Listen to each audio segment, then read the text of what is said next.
a descendant of giant killers. These bears have taken to a more low-key lifestyle. Their behavior is mysterious, and their appearance is alluring. But we're still only beginning to learn about this mountain climbing predator. This is the largest predator of the Andes, the spectacled bear.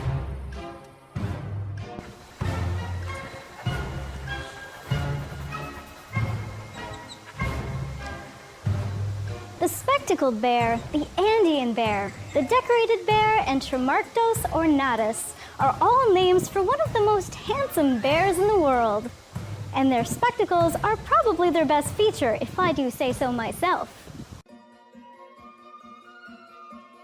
The spectacled bear thrives in the cold Andes Mountains. Spectacled bears are the closest living relatives of the largest bear that ever lived, the giant short-faced bear. Fossils of this behemoth have been found in California's La Brea tar pits. Another gigantic relative, the Florida cave bear, emerged in North America about 250,000 years ago. But all the other members of the family died out, and today, the spectacled bear is the only living member of the short-faced bear family. Spectacled bears can be up to 2 meters long and 1 meter tall on all fours. They are one of the largest mammals in South America, and yet they're still one of the smallest bears in the world.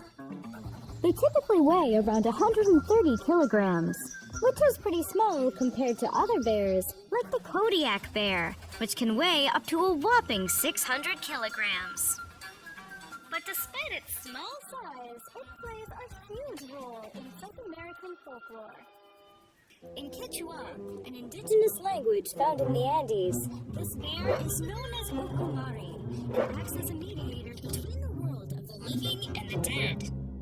The most famous spectacled bear is Paddington, who traveled to England from darkest Peru. The jury's still out on whether wild spectacled bears are any good at making marmalade. But they don't need to be famous to be easy to tell apart from other bears.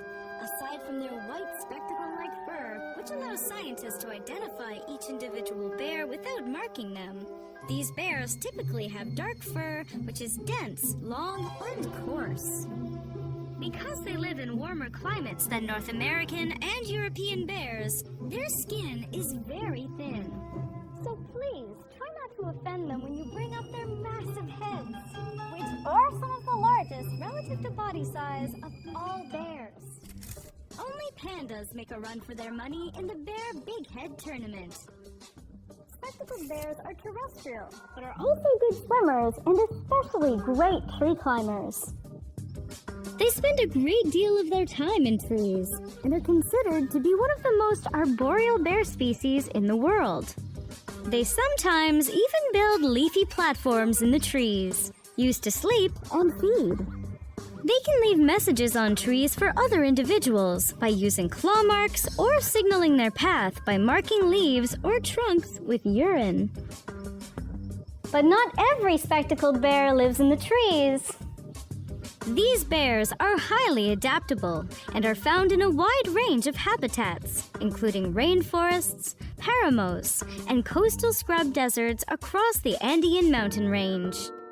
Living mostly in the tropics, the food they need to survive is available year-round, so there's no need to hibernate. Personally, I hope the spectacled bear never finds out that other bears hibernate. Can you imagine finding out that your cousins from abroad take a few months off every year to chillax? Spectacled bears are omnivores, known to eat over 300 different kinds of plants and over 20 different kinds of insects and animals. Why order from the menu when you can sample from the entire buffet? They actually eat so much fruit that they play an important role in their ecosystems, spreading seeds over long distances. These guys are real super spreaders. They're actually the only bears to eat bromeliads, which can contain as much as a liter of water. Spectacled bears are also known for eating small vertebrates, such as mice, rabbits, birds, and even sloth and deer. They aren't picky and are able to take advantage of any food source available to them. This is especially true when it comes to livestock. Every now and again, spectacled bears catch livestock like goats, calves, and chickens. Up until the late 90s, the meat-eating behavior of spectacled bears was only a rumor. Local livestock farmers would awake to find their cattle had been attacked in the middle of the night and would blame the spectacled bear, but this was treated as part of local bear folklore. Eventually, the proof was in the blood pudding.